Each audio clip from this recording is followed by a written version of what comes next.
Most people are so busy trying to add years to their life that they never stop to ask what they're actually doing with the mornings they already have. My name is Walter. I'm 98 years old, and I want to tell you something that took me the better part of a century to understand. Not because it was hidden, but because I was always in too much of a rush to see it. I grew up in a small town in rural Pennsylvania, the kind of place where the roads didn't have names, and everybody knew your family going back 3 generations. My father was a farmer. His father was a farmer before him. And from the time I was old enough to walk without falling over, my mornings started before the sun did. Not because anyone forced me, because my father was already out there, and I wanted to be where he was. I remember standing beside him one morning. I couldn't have been more than 6 or 7, watching him look out over the east field before the light had really come up. I asked him what he was doing, and he said, "I'm checking in with the day before the day checks in with me."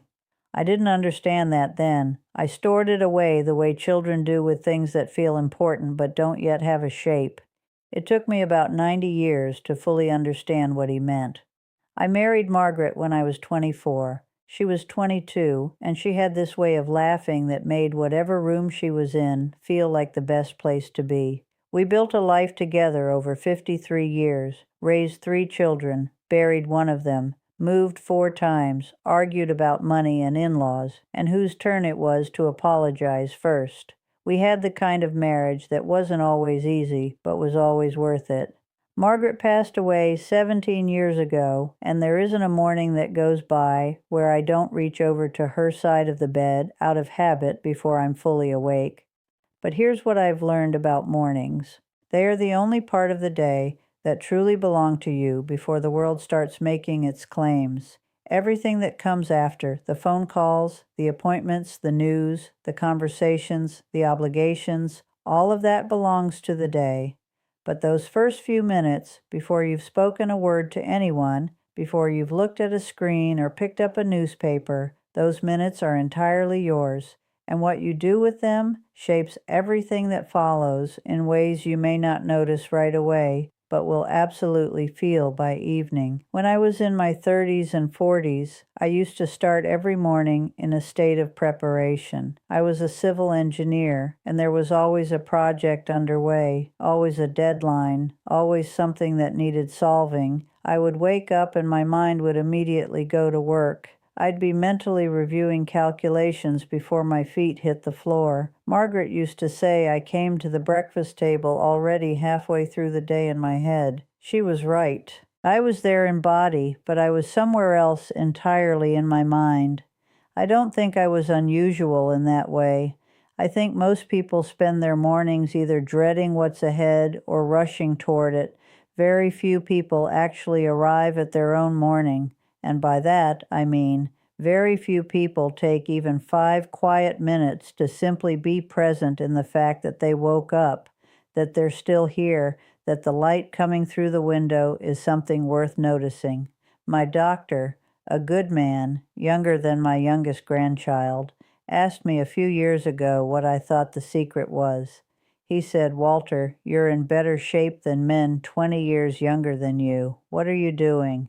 And I told him the honest truth. I said, "I start every morning by sitting still for a few minutes before I do anything else." He smiled a little like he was waiting for something more. But that was it. That was the whole answer. Not meditation in the formal sense. I'm not a man who uses that kind of language. I just mean sitting in a chair by the window with no purpose other than to be quiet for a few minutes. To let the morning be what it is before I start turning it into something else. Some mornings I think about Margaret. Some mornings I think about nothing at all. Some mornings I watch the birds at the feeder my daughter put up outside my window, and I just notice them. The way they move. The way they don't seem to worry about anything beyond the immediate moment in front of them. There's something in that, I think. Animals don't wake up reviewing yesterday. They wake up into the present, and somewhere along the way, human beings, with all our intelligence and ambition, lost the ability to do that without effort. After I sit, I drink a glass of water, not coffee first, not juice, water. My body has been without it for 7 or 8 hours, and I think of it as the first honest thing I do for myself each day. Then I do a short walk, not far, not fast. I walk to the end of my driveway and back, or around the garden if the weather's agreeable. And while I walk, I try to pay attention to one thing, just one thing: the temperature of the air, or the sound the gravel makes, or the way the morning smells different in different seasons. My father used to say the world gives you a new morning every single day, and most people are too busy to even glance at it. I think about that a lot. I've had hard mornings. I want to be honest about that. The morning after we lost our son Daniel, I didn't want to get out of bed at all. The morning after Margaret died, I sat in that chair by the window and I didn't feel peace. I felt the full weight of loss pressing down on me like something physical.